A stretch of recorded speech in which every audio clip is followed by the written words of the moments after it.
What's going on, guys? Today we're gonna talk about how you can hire for success. What does that mean? What should you do? Especially if you're opening your very own adult day center and you're not sure who to hire, when to hire, how to hire. This could help you, and I'll explain how we do it, and maybe it'll help you when you're going through the hiring process. But first, make sure you like, comment, subscribe, show Dre a little love. Look, he's smiling back there. You may not see him, but he's smiling. He's smiling because you're hitting that like button. Keep hitting it. Anyways, guys, my name is Chris Chan, the founder and CEO of Active Age Daytime Senior Care. And today we're gonna talk about how we hire, what's our hiring process, what does that look like? And I think, when you're going through this, whether you're hiring for an administrator role, a nurse, or whether you're hiring for someone for the front desk, or for transportation, or for, maybe your kitchen, or for even the caregiver or activity director's position, you gotta maybe go through a series of steps. And we like to do a couple things that are unique to the hiring process that I think can help weed out whether or not that person is the right fit, whether they're a good character fit, and whether they have the skills that you need for that role. So that being said, number one, of course, we do an initial phone interview. The purpose behind this initial phone interview is just to clarify and provide clarity about the position that is available, to try and at least make sure that someone understands what it is that we're hiring for, what to expect, what the job role kind of looks like, and then at the same time make sure that they have the initial qualifications, they have the interest. There's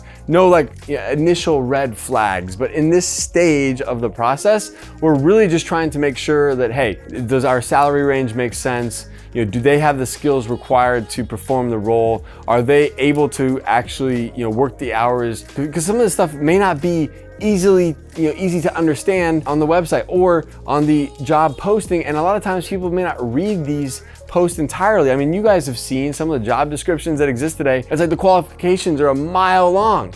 If you're someone who's applying for that job, you probably didn't read all those qualifications, and I wouldn't even expect someone who is applying to read all of that information and be able to understand what it means. So this initial phone interview is a great way for me to provide a visual understanding and expectation for what the role entails. And if they're still interested after the initial phone interview, then we're gonna move to the next stage. But we always have an initial phone interview to just kind of lay the foundation. Hey, are you still interested? Does this still make sense? Salary good, check. Qualifications good, check. Roles and responsibilities good, check. Okay, great. Let's schedule an interview now in person. And what's unique about this that we do is we do a working interview. So the working interview could be different for every role. So if we're hiring for them for the activity director's position, we're gonna have them come in and actually participate in activities with our team. We're gonna have them do a series of steps that they need to kind of be aware of that are going to exist within their role.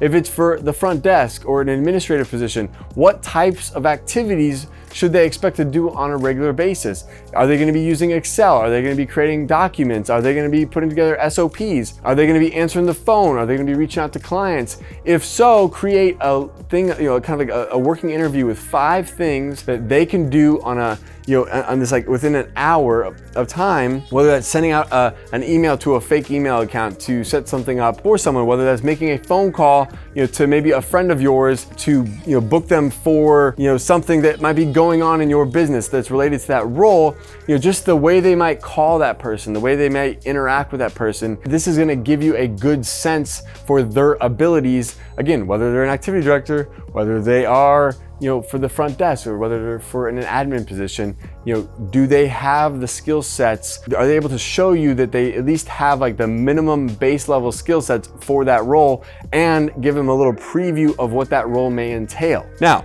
number 3, after we do that, after they do the working interview and say that they do those 5 things, they do them well, now we're gonna have other people on our leadership team come and spend time with them.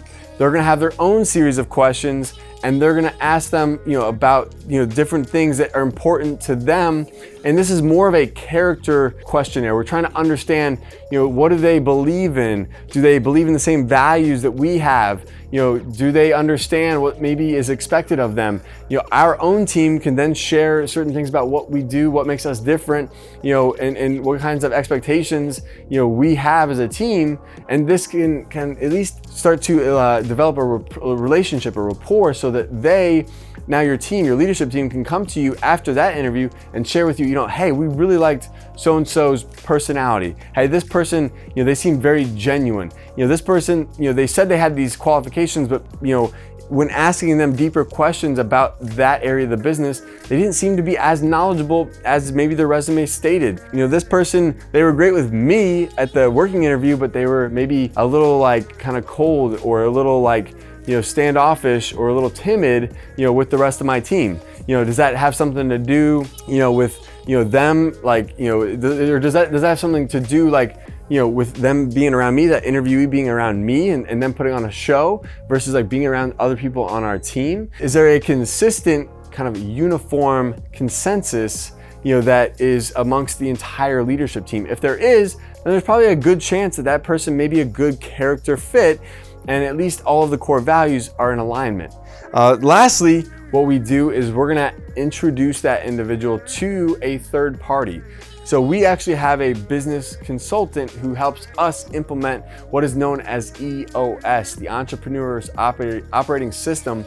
And so Jonathan, who's our business coach, we actually use him as a third-party buffer to really get an unbiased understanding of the expectations of the person that's applying for the job, but also be able to give us feedback. And he can ask questions that are more neutral, and he can ask questions that may have nothing to do with the position itself, or have no bias around the position. Because a lot of times when you're interviewing someone, it can be easy for you to start selling that person on the company, or for you to start saying things about the role and what you're hiring for, in which would lead to the interviewee to start responding in that way. You're like, this is we want someone that has these qualities and this thing and these leadership skill sets, and next thing you know, you just gave them all the answers, the things that you want to hear, and they're just repeating that stuff right back to you. And you're, oh yeah, that sounds great.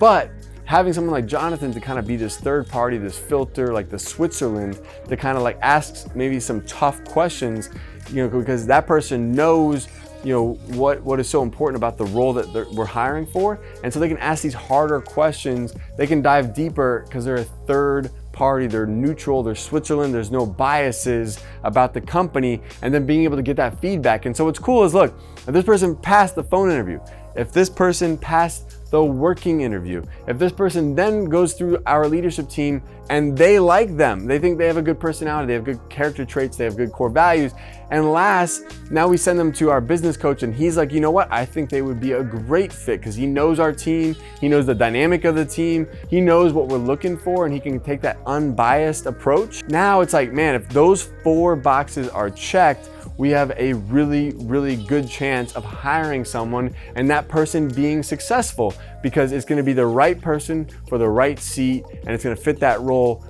perfectly. Now, of course, that's in theory. We won't know until 30, 60, 90 days into it, but if someone could at least get through these 4 steps, you know that you're gonna have a much greater chance of success with that individual than if you just did a typical interview. You come in, ask the same generic questions, and then make a hiring decision based off of that. Here, we've taken the time to truly understand and get feedback from other people, and trying to make the most comprehensive decision we can based on that person and based on the different resources that we have. So that being said, this is our process currently. It's evolved over time, and I know even with the working interviews, we used to only have that for a caregiving position, and we would bring someone in and have them work alongside our team for 2 or 3 hours and kind of get an idea of what that role might look like, almost for them to kind of get a preview of what to expect, so that when they started for the first time, there was no shock to the system. But now we follow a process like this, and we have working interviews for every stage, from admin to front desk to transportation to the kitchen to the caregiving roles to our activity director roles. All of those stages have a working interview, and it's very important because it's going to give you a little insight into that person's skill sets and their abilities, and it should help rule out any people that maybe shouldn't be on your team. Anyways, guys, that being said, follow this plan, follow your own, follow someone's. Get a plan in place for your hiring process so you can hire someone that you believe is gonna be the right person, and you get the right people on the team. And if you're interested in starting your very own adult day center, go to adcpro.com. Make sure you join us on our monthly webinars. Make sure you join our private Facebook group. And if you haven't already and you're interested in starting your very own Active Age, go to activeagecare.com/franchise. We'll see you on the next one. Peace. Hey guys, thank you so much for joining me. If you'd like to learn how to open your own adult daycare center, go to adcpro.com. If you'd like the latest business tips, click here, and make sure you subscribe to our channel. Click here. We'll see you guys next time.